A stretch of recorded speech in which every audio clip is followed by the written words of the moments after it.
संविधान के भाग 3 में अनुच्छेद नंबर 12 से लेकर अनुच्छेद नंबर 35 तक का वर्णन किया गया है, जिसमें मौलिक अधिकारों का वर्णन किया गया है। और ये अधिकार जो है प्रत्येक व्यक्ति की स्वतंत्रता, समानता और गरिमा की रक्षा करते हैं। तो चलिए शुरू करते हैं वीडियो को। तो वीडियो को लाइक कर दीजिए और चैनल को कर दीजिए सब्सक्राइब, क्योंकि यहाँ पूरी एक अनुच्छेद से लेकर 395 पूरे अनुच्छेद है, जितने भी भारतीय संविधान के वो पूरे कवर किए जा रहे हैं और आपके एग्जाम के लिए काफ़ी इंपॉर्टेंट होने वाले हैं। इससे बाहर कहीं आने वाला नहीं है। तो अनुच्छेद नंबर 12 की बात करते हैं, राज्य की परिभाषा। तो अनुच्छेद नंबर 12 में राज्य की परिभाषा दी गई है। मौलिक अधिकारों के संदर्भ में राज्य का अर्थ केवल केंद्र या राज्य सरकार नहीं है, इसमें शामिल है भारत सरकार, राज्य सरकार, संसद, राज्य विधानमंडल, स्थानीय निकाय जैसे नगर निगम, नगर पालिका, पंचायत, सरकार के नियंत्रण में आने वाले अन्य प्राधिकरण। सरल उदाहरण से समझते, यदि कोई सरकारी विभाग किसी नागरिक के मौलिक अधिकार का उल्लंघन करता है तो उसके विरुद्ध न्यायालय में याचिका दायर किया जा सकता है। अब अनुच्छेद नंबर 13 की बात करते हैं। तो मौलिक अधिकारों के विरुद्ध कानून शून्य। तो यदि कोई कानून मौलिक अधिकारों का उल्लंघन करता है तो उस सीमा तक अमान्य माना जाएगा या इसी अनुच्छेद के आधार पर न्यायालय असंवैधानिक कानूनों को निरस्त कर सकती है। अनुच्छेद नंबर 14 की बात करते हैं, कानून के समक्ष समानता। तो हर व्यक्ति कानून की नज़र में समान है, किसी भी व्यक्ति के साथ मनमाना भेदभाव नहीं किया जा सकता। उदाहरण के लिए, यदि कोई दो व्यक्ति एक जैसा अपराध किया है तो दोनों को कानून जो है एक समान व्यवहार करेगा। अनुच्छेद नंबर 15 कहता है कि भेदभाव का विषय राज्य केवल इन आधारों पर भेदभाव नहीं कर सकता है, जैसे धर्म, जाति, लिंग, जन्म स्थान और मूल वंश के आधार पर, लेकिन महिलाओं, बच्चों और सामाजिक एवं शैक्षणिक रूप से पिछड़े वर्ग, अनुसूचित जाति और अनुसूचित जनजाति के लिए विशेष प्रावधान बनाया जा सकता है। अनुच्छेद नंबर 16 की बात करते हैं। तो सरकारी नौकरियों में समान अवसर। तो सभी नागरिकों को सरकार सेवाओं के समान अवसर प्रदान मिलेगा। हालांकि संविधान सामाजिक न्याय के लिए आरक्षण की व्यवस्था की अनुमति देता है। अनुच्छेद नंबर 17 कहता है अस्पृश्यता का अंत। तो ये क्वेश्चन में बार बार पूछा जाता है कि अस्पृश्यता का जो अंत है वो किस अनुच्छेद से में है। तो अस्पृश्यता को पूरी तरह से समाप्त कर दिया गया है अनुच्छेद नंबर 17 में। इसका पालन न करने पर कानूनन दंडनीय अपराध माना जाता है। यह अनुच्छेद सामाजिक समानता की दिशा में एक ऐतिहासिक कदम माना जाता है। अनुच्छेद नंबर 18। तो अनुच्छेद नंबर 18 की बात करें तो उपाधियों का अंत दिया गया है। इसमें राज्य किसी भी व्यक्ति को ऐसी उपाधि नहीं देगा जो समानता के सिद्धांत के विरुद्ध हो। हालांकि भारत रत्न, पद्म पुरस्कार जैसे राष्ट्रीय सम्मान दिए जा सकते हैं, क्योंकि इन्हें संवैधानिक अर्थ में उपाधि नहीं माना जाता। अब बात करते हैं अनुच्छेद नंबर 19। तो अनुच्छेद नंबर 19 से लेकर अनुच्छेद नंबर 22 तक स्वतंत्रता का अधिकार दिया गया है। तो अनुच्छेद नंबर 19 में जो है 6 स्वतंत्रता के अधिकार दिए गए हैं। इसमें भारतीय नागरिकों को कुछ महत्वपूर्ण स्वतंत्रता दी है। तो वर्तमान में बात करते हैं तो 6 स्वतंत्रता है। पहला है अभिव्यक्ति की स्वतंत्रता। आप अपने विचार बोलकर, लिखकर या प्रकाशित करके अन्य शांतिपूर्ण माध्यमों से व्यक्त कर सकते हैं। उदाहरण के लिए समाचार लिखना, भाषण देना, पुस्तक प्रकाशित करना या सोशल मीडिया में अपनी राय रखना, ये सब स्वतंत्रता दी गई है अनुच्छेद नंबर 19 में। तो ध्यान देने वाली बात यह है कि यह अधिकार पूर्ण नहीं है। हालांकि लिखना, भाषण देना और पुस्तक प्रकाशित करना ये अधिकार दिया है, लेकिन आप इसमें ऐसी बातें नहीं लिख सकते जो समाज के लिए असुविधा हो, राष्ट्र की सुरक्षा पे सवाल पैदा करे, सामाजिक व्यवस्था को बिगाड़ दे, न्यायालय की अवमानना हो, मानहानि आदि जैसे कारणों पर युक्ति संगत जो प्रतिबंध लगाए जा सकते हैं, आप ऐसा नहीं कर सकते इसमें भी। दूसरा है शांतिपूर्ण और निरस्त सभा करने की स्वतंत्रता। तो नागरिक शांतिपूर्ण ढंग से बिना हथियारों के सभा या प्रदर्शन कर सकते हैं। तीसरा है इसमें संघ या संगठन बनाने की स्वतंत्रता भी दी गई है। नागरिक संगठन बना सकता है, यूनियन बना सकता है, क्लब, संस्थान या फिर राजनीतिक दल बना सकता है। चौथा जो स्वतंत्रता है वो पूरे भारत में स्वतंत्र रूप से घूमने की भी स्वतंत्रता दी गई। हर नागरिक भारत के किसी भी राज्य में आ जा सकता है। पांचवा जो है वह है भारत के किसी भी भाग में रहने वाले और बसने की स्वतंत्रता है। भारत का व्यक्ति भारत के किसी कोने में जाके रह सकता है, बस सकता है, इस राज्य से उस राज्य जा सकता है, अपना घर बसा सकता है। कोई भी वैध व्यवसाय, व्यापार या पेशा करने की स्वतंत्रता। तो हर नागरिकों को अपने पसंद का एक वैध जो है व्यवसाय कर सकते हैं, रोजगार चुन सकते हैं, ये सारी जो है स्वतंत्रता दी गई है। अनुच्छेद नंबर जो 20 है इसमें है अपराधों के संबंध में संरक्षण। तो यह अनुच्छेद किसी भी अपराधियों को 3 महत्वपूर्ण सुरक्षा देता है। यदि किसी ने अपराध किया है तो 3 जो है वो संरक्षण देता है। पूर्णव्यापी दंड, पहला है पूर्णव्यापी दंड से सुरक्षा। तो किसी भी व्यक्ति को उस कार्य के लिए दंड नहीं दिया जा सकता जो उस समय अपराध नहीं था। एक ही अपराध के लिए 2 बार दंड। तो संविधान में यह भी किया गया है, यदि कोई व्यक्ति अपराध करता है तो उसे एक अपराध के लिए एक ही बार दंड दिया जाएगा, 2 बार दंड नहीं दिया जा सकता। स्वयं के विरुद्ध गवाही देने के लिए मजबूर नहीं किया जा सकता। किसी आरोपी को अपने ही विरुद्ध बयान देकर बाध्य नहीं किया जा सकता, यह भी अब दिया गया है। अब अनुच्छेद नंबर 21 की बात करते हैं, जीवन और व्यक्तिगत स्वतंत्रता का अधिकार। यह संविधान का सबसे महत्वपूर्ण अनुच्छेद माना जाता है। इसमें कहा गया है कि किसी भी व्यक्ति को कानून द्वारा स्थापित प्रक्रिया के बिना उसके जीवन या व्यक्तिगत स्वतंत्रता से वंचित नहीं किया जा सकता। समय के साथ न्यायालयों ने अनुच्छेद नंबर 21 के अंतर्गत अनेक अधिकारों का उल्लेख किया है, जैसे गरिमा के साथ जीवन का अधिकार, स्वच्छ पर्यावरण का अधिकार, शिक्षा का अधिकार। बाद में अलग अनुच्छेद बनाया गया है 21A, निजता का अधिकार और कानूनी सहायता का अधिकार। अब बात कर लेते हैं अनुच्छेद नंबर 21A की, तो यह है शिक्षा का अधिकार। यह अनुच्छेद नंबर 21 है 6 वर्ष से 14 वर्ष तक के सभी बच्चों को निःशुल्क और अनिवार्य शिक्षा का अधिकार देता है। इसे 86वें संविधान संशोधन यानी 2002 में जोड़ा गया है, इसके बाद से लागू किया गया है। तो यह क्वेश्चन इंपॉर्टेंट है, यहाँ से क्वेश्चन बनते हैं और बहुत सारे परीक्षाओं में पूछा भी गया है कि शिक्षा का जो अधिकार है वो किस अनुच्छेद में है। तो यह है अनुच्छेद नंबर 21A में। यहाँ 6 से लेकर 14 वर्ष के बच्चों को निःशुल्क और अनिवार्य शिक्षा दी जाती है। और किस संविधान संशोधन में जोड़ा गया है, तो यह जोड़ा गया है 86वें संविधान संशोधन में 2002 में। अब बात करते हैं अनुच्छेद नंबर 22 की, तो गिरफ्तारी और विरोध के समय अधिकार क्या क्या मिलता है। यदि किसी व्यक्ति को गिरफ्तार किया जाता है तो उसे कुछ संवैधानिक सुरक्षा प्रदान की जाती है, जैसे इसमें गिरफ्तारी का कारण बताना होगा, अपनी पसंद के वकील को मिलने का अधिकार होगा, 24 घंटे के भीतर मजिस्ट्रेट के सामने प्रस्तुत करना होगा यात्रा के समय को छोड़कर। कुछ मामले में निवारण विरोध के विशेष प्रावधान लागू हो सकते हैं। इसके बाद में देख लेते हैं अनुच्छेद नंबर 23 से लेकर 24, इसमें दिया गया है शोषण के विरुद्ध अधिकार। तो शोषण के जो विरुद्ध अधिकार है यह 23 और 24 अनुच्छेद में दिया गया है। तो 23 अनुच्छेद कहता है मानव तस्करी, बेगार और बंधुआ मजदूरी का निषेध। तो अनुच्छेद नंबर 23 में है मानव तस्करी प्रतिबंध रहेगी, बेगार यानी बिना मजदूरी के जबरन किसी से काम नहीं कराया जा सकता, बंधुआ मजदूरी प्रतिबंध है, किसी प्रकार का जबरन श्रम कानून के विरुद्ध है। यदि कोई व्यक्ति इन कार्यों में शामिल पाया जाता है तो उससे कानून के अनुसार दंड दिया जा सकता है। अब बात करते हैं बेगार क्या है। तो जब किसी व्यक्ति से उसकी इच्छा के विरुद्ध बिना उचित पारिश्रमिक का काम किया जाए तो उसे बेगार कहा जाता है। बेरोजगारी अलग होती है और बेगार अलग होता है।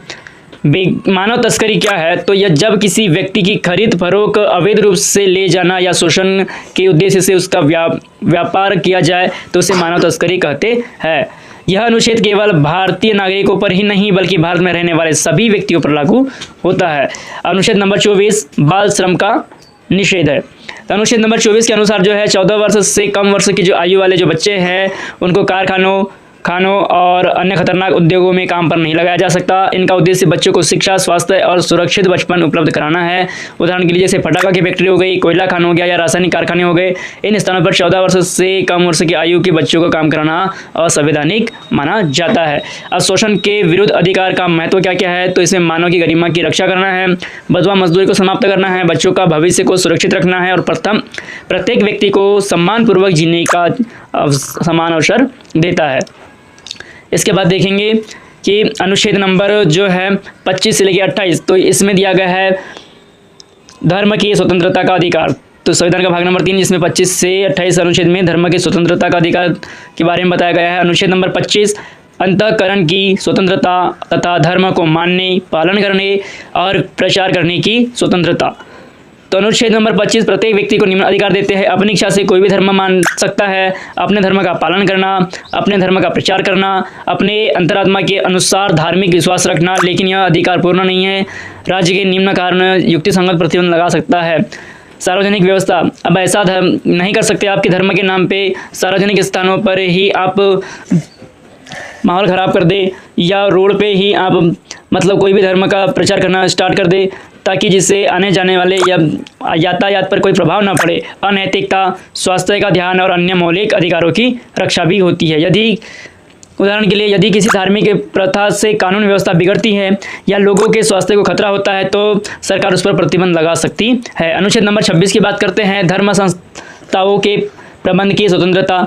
तो प्रत्येक धार्मिक संप्रदाय या उसके किसी भी भाग को अधिकार है कि वह धार्मिक संस्था स्थापित कर सकता है, अपने धार्मिक मामले का प्रबंधन कर सकता है, चल और अचल संपत्ति अर्जित कर सकता है, कानून के अनुसार उस संपत्ति का प्रबंध भी कर सकता है। यदि कोई मंदिर, मस्जिद, गुरुद्वारा या चर्च अपनी धार्मिक गतिविधियों का संचालन संविधान और कानून के अनुसार कर सकता है। अब अनुच्छेद नंबर 27 की बात करते हैं, किसी विशेष धर्म के प्रचार के लिए कर देने के लिए बाध्य नहीं किया जाएगा। किसी भी नागरिक को ऐसा कर देने के लिए बाध्य नहीं किया जा सकता जिसका उपयोग केवल किसी एक विशेष धर्म का प्रचार या पोषण के लिए किया जाए। उदाहरण के लिए सरकार किसी नागरिक से केवल किसी धर्म के प्रचार के लिए विशेष कर नहीं वसूल सकता। अनुच्छेद नंबर 28 जो है वह है धार्मिक शिक्षा से संबंधित स्वतंत्रता। तो यह अनुच्छेद सरकारी शिक्षण संस्थाओं में धार्मिक शिक्षा के नियम बताती है। मुख्य प्रभाव है कि पूर्णतः सरकारी वित्त पोषित शिक्षण संस्थानों में धार्मिक शिक्षा नहीं दी जा सकती। ऐसे संस्थानों में किसी छात्र से धार्मिक उपासना या धार्मिक शिक्षा में भाग लेने के लिए बाध्य नहीं किया जा सकता। कुछ विशेष प्रकार से संस्थानों जैसे जो धार्मिक न्यास के अंतर्गत स्थापित है पर अलग प्रावधान लागू होते हैं। अब धर्मनिरपेक्षता का अर्थ क्या होता है? तो भारत का कोई राज धर्म नहीं है। भारत सभी धर्म का सम्मान करता है और प्रत्येक नागरिक को अपनी धार्मिक आस्था रखने की स्वतंत्रता देता है और यही धर्मनिरपेक्षता कहलाती है। इसके बाद में जो है सांस्कृतिक और शैक्षणिक अधिकार, तो यह जो है अनुच्छेद नंबर 29 से 30 के बीच बताया गया है। तो अनुच्छेद नंबर 29 में है भाषा, लिपि और संस्कृति की रक्षा का अधिकार। तो यह अनुच्छेद कहता है कि भारत किसी भी भाग में रहने वाले नागरिकों को ऐसा समूह जिनकी अपनी अलग भाषा है, अलग लिपि है या अलग संस्कृति है उसे सुरक्षित रखने का अधिकार है। जैसे अपनी भाषा और लिपि को संरक्षित करने का अधिकार है, अपनी सांस्कृतिक परंपरा को बनाए रखने का अधिकार, किसी राज्य सरकारी सहायता प्राप्त शिक्षण संस्था में केवल धर्म, जाति, भाषा, मूल वंश आदि के आधार पर प्रवेश से वंचित नहीं कर सकता। उदाहरण के लिए यदि किसी क्षेत्र में रहने वाला समुदाय अपनी मातृभाषा में शिक्षा या संस्कृति कार्यक्रम चलाना चाहता है तो उसे ऐसा करने का अधिकार है। अनुच्छेद नंबर 30 की बात कर लेते हैं। तो अल्पसंख्यकों का शिक्षण संस्थान स्थापित और संचालित करने का अधिकार है।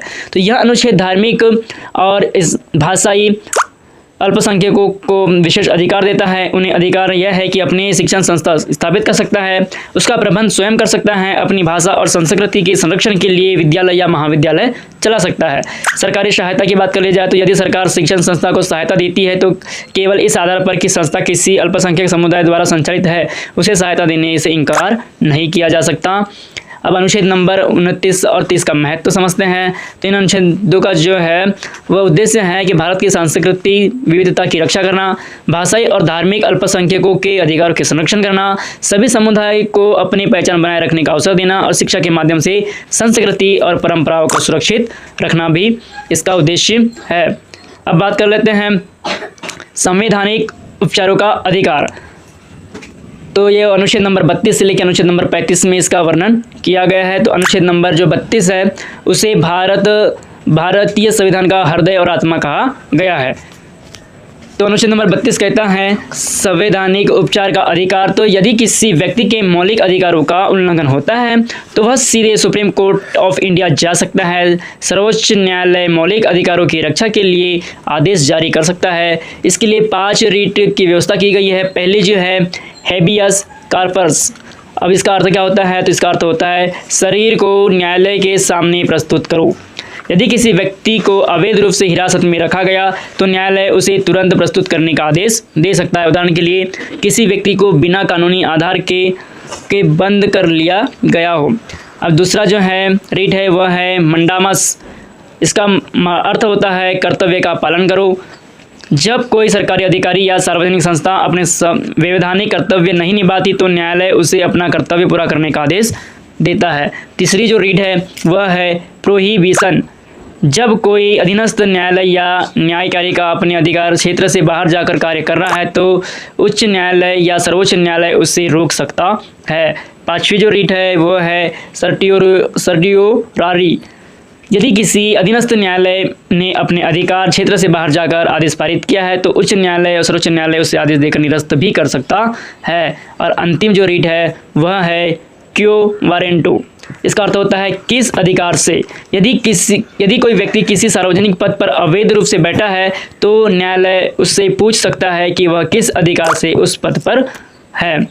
अनुच्छेद नंबर 33 की बात करते हैं तो सशस्त्र बलों आदि के मौलिक अधिकारों में संशोधन की बात किया है। संसद को यह अधिकार है कि वह सशस्त्र बलों, अर्धसैनिक बलों, पुलिस, खुफिया एजेंसी आदि के सदस्यों के कुछ मौलिक अधिकारों पर आवश्यक सीमा तक प्रतिबंध लगा सकती है ताकि अनुशासन और कर्तव्य का पालन सुनिश्चित हो सके।